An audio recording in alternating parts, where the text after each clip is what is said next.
ನಮಸ್ತೆ ರೈತ ಬಾಂಧವರೇ, ನಮ್ಮ ಹೆಸರು ರಘು ಅಂತ ಹೇಳ್ಬಿಟ್ಟು ನಾವು Mars care India private limited ಕಂಪನಿಯಿಂದ ಬಂದಿದ್ದೀವಿ. ನಾವು ಇವತ್ತು ಯಾದಗಿರಿ ಜಿಲ್ಲೆ ಯಾದಗಿರಿ ತಾಲೂಕು ಸೈದಾಪುರ ಹೋಬಳಿ ಭೀಮನಹಳ್ಳಿ ಗ್ರಾಮಕ್ಕೆ ಬಂದಿದ್ದೀವಿ. ಇವರು ಗದ್ದೆ ಪ್ಲಾಟಿಗೆ ನಮ್ಮ ಮಾರ್ಸ್ ಕೇರ್ ಕಂಪನಿ ಪ್ರಾಡಕ್ಟ್ ನೀಡಿದ್ವಿ, ಈಗ ಬಳಸಿದ್ದಾರೆ. ಈಗ ಅದ್ರ ಬಗ್ಗೆ ರಿಸಲ್ಟ್ ಹೇಗಿದೆ ಎಂಬುದನ್ನು ಅವ್ರನ್ನ ಕೇಳಿ ತಿಳ್ಕೊಳ್ಳೋಣ ಬನ್ನಿ. ಸರ್ ನಮಸ್ತೆ, ನಿಮ್ಮ ಹೆಸರು? ಮೊಯ್ನುದ್ದೀನ್. ಸರ್ ನಿಮ್ಮ ಊರು? ಬೆಳಗುಂದಿ. ಸರ್ ನಿಮ್ದು ಎಷ್ಟು ಎಕರೆ ಇದೆ ಸರ್? 30 ಎಕರೆ. 30 ಎಕರೆ ಸರ್, 30 ಎಕರೆ. ನಮ್ಮ ಮಾರ್ಸ್ ಕೇರ್ ಕಂಪನಿ ಪ್ರಾಡಕ್ಟ್ನ 30 ಎಕರೆ ಬಳಸಿದ್ದೀರಾ? ಸರ್ ನೀವು ಮುಂಚೆ ಎಲ್ಲ ಯಾವ ತರ ಗೊಬ್ಬರ ಯೂಸ್ ಮಾಡ್ತಿದ್ರಿ ಸರ್? ನೀವು ಮುಂಚೆ DAP ಕಾಂಪ್ಲೆಕ್ಸ್, ಯೂರಿಯಾ, ಯೂನಿಟಿ ಆ ಥರ ಯೂಸ್ ಮಾಡ್ತಿದ್ದೀವಿ. ಈಗ ನಿಮ್ಮ Mars care company product use ಮಾಡ್ತಾ ಇದ್ದೀವಿ. ಈ ಮುಂಚೆ ಒಂದು ಎಕರೆಗೆ ಎಷ್ಟು ಚೀಲ ಆಗ್ತಿದ್ರಿ ಸರ್ ಗೊಬ್ಬರ? ಮುಂಚೆ 12ರಿಂದ 13 ಚೀಲ. ಒಂದು ಎಕರೆಗೆ 12ರಿಂದ 13 ಚೀಲ ಆಗ್ತಿದ್ರಿ. ಖರ್ಚು ಎಷ್ಟು ಬರ್ತದೆ ಸರ್ ಅದು? ಖರ್ಚು ಮ್ಯಾಕ್ಸಿಮಮ್ 17ರಿಂದ 18 ಸಾವಿರ. 17ರಿಂದ 18 ಸಾವಿರ ಒಂದು ಎಕರೆ ಬರ್ತಿತ್ತು. ಇವಾಗ ನಮ್ಮ ಕಂಪ್ನಿ ಪ್ರಾಡಕ್ಟ್ನ ಎಷ್ಟು ಲೀಟರ್ ಹಾಕಿದಾರೆ ಸರ್ ಒಂದು ಎಕರೆಗೆ? ಒಂದು ಎಕರೆಗೆ ನೋಡಿ 8ರಿಂದ 9 ಲೀಟರ್ ಹಾಕಿದ್ದೀವಿ. 8ರಿಂದ 9 ಲೀಟರ್ ಹಾಕಿದ್ರ. ಇದು ಎಷ್ಟು ಬರುತ್ತೆ ಸರ್ ಖರ್ಚು? ಇದು ಕಡಿಮೆ ಅನಿಸುತ್ತೆ, ಒಂದು 9ರಿಂದ 10 ಗಂಟೆ. 9ರಿಂದ ಅಂದ್ರೆ ಅರ್ಧಕ್ಕೆ ಅರ್ಧ ಉಳಿತಾಯ ಆಗುತ್ತೆ ನಿಮ್ಗೆ. ಅರ್ಧಕ್ಕೆ ಅರ್ಧ ಗೊತ್ತಾಗುತ್ತೆ. ಈಗ ಒಂದು 30 ಎಕರೆಯಿಂದ ಅಂದ್ರೆ ಎಷ್ಟು ಖರ್ಚಾಗ್ತದೆ ಸರ್ ಟೋಟಲ್ ನಿಮ್ದು? ಟೋಟಲ್ ನೋಡಿ 3,80,000 ಸಮಥಿಂಗ್ ಆಗುತ್ತೆ.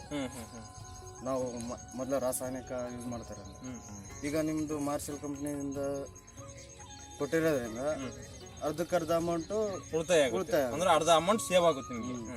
ಸರ್ ಈಗ ನಮ್ದು ಪ್ರಾಡಕ್ಟ್ ಯೂಸ್ ಮಾಡಿದ್ಮೇಲೆ ನಿಮಗೆ ರೋಗಗಳೆಲ್ಲ ಯಾವ್ಯಾವ ರೋಗಗಳು ಕಂಟ್ರೋಲ್ ಆಗಿದೆ ಸರ್? ಮೊದಲೆಲ್ಲ ಜಾಸ್ತಿ ಬರ್ತಿತ್ತು, ಬಡ್ಡೆ ಒಣಗೋದು, ಮರಿ ಸಾಯೋದು.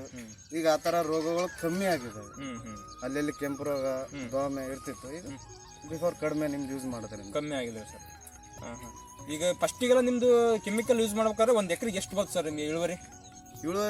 ಕೆಮಿಕಲ್ ಅಷ್ಟು ನಾವು ಎಫೆಕ್ಟ್ ಹಾಕಿ ಕೊಟ್ಟರು 30ರಿಂದ 40, 43 ಅಂದ್ರೆ ಅಷ್ಟು ಎಕರೆಗೆ ಒಂದು 12ರಿಂದ 13 ಚೀಲ ಹಾಕಿದ್ರು 30ರಿಂದ 40 ಚೀಲ ನಿಮ್ಗೆ ಇಳುವರಿ ಬರ್ತಿತ್ತು. ಈಗ ನಮ್ಮ ಲಿಕ್ವಿಡ್ ಹಾಕಿ ಮೇಲೆ ಈಗ ನಿಮಗೆ ಎಷ್ಟು ಬರ್ಬೋದು ಅಂತ ನಿರೀಕ್ಷೆ ಇದೆ ಸರ್? ಈಗ ಇರೋ ಬೆಳೆ ನೋಡಿದ್ರೆ ಮ್ಯಾಕ್ಸಿಮಮ್ 40ರಿಂದ 45 ಬರ್ಬೋದು. 40ರಿಂದ 45. ಅಂದ್ರೆ ಕಡಿಮೆ ಖರ್ಚಲ್ಲಿ ಸೇಮ್ ಇಳುವರಿ ಬರ್ತದೆ. ಭಾಳ ಡಿಫ್ರೆಂಟ್. ಅರ್ಧಕ್ಕರ್ಧ ಕಡಿಮೆ ಆಗುತ್ತೆ. ಸರ್ ಈಗ ಇರೋ ಡೆವಲಪ್ಮೆಂಟ್ ನೋಡಿ ಇಲ್ಲಿ ಅಕ್ಕಪಕ್ಕ ರೈತರು ಕೇಳ್ತಿದಾರೆ ಸರ್, ಈ ತರ ಹಾಕಿದಾರಲ್ಲ ಅಂತ, ಏನ್ ಡೆವಲಪ್ಮೆಂಟ್ ಆಗಿದಲ್ಲ, ಏನ್ ಹಾಕಿದಾರ ಅಂತ ಕೇಳ್ತಾರೆ. ಏನ್ ಒಳಗೊಳಗೆ ಏನ್ ಮಾಡ್ತಿದ್ದೀರಾ ನೀವು, ಯಾವ ಮೆಟೀರಿಯಲ್ ತಂದು ಹಾಕ್ತಿದ್ದೀರಾ, ನಾವ್ ಇಷ್ಟೆಲ್ಲ ಖರ್ಚು ಮಾಡ್ತಾ ಇದೀವಿ, ನಮ್ದು ಆಗ್ತಾ ಇಲ್ಲ ಕೇಳ್ತಿದಾರೆ. ಅಲ್ಲಿ ಹೊಲಗಳು ನೋಡಿದ್ಮೇಲೆ ಗೊತ್ತಾಗುತ್ತೆ ನಿಮ್ಮ ಹೊಲ ಹೆಂಗಿದೆ, ನಮ್ಮ ಹೊಲ ಹೆಂಗಿದೆ ಅಂತ. ಈಗ ಇಲ್ಲಿ ನಮ್ಮ ಪ್ರಾಡಕ್ಟ್ ಬಗ್ಗೆ ಇಲ್ಲಿ ಯಾದಗಿರಿ ಡಿಸ್ಟಿಕ್ ನಲ್ಲಿ ಭತ್ತ ಬೆಳೆಯಂತ ರೈತರಿಗೆ ಏನ್ ಹೇಳಕ್ ಇಷ್ಟಪಡ್ತೀರಿ ಸರ್? ಒಳ್ಳೇದು, ಯೂಸ್ ಮಾಡ್ಕೊಳ್ಳಿ.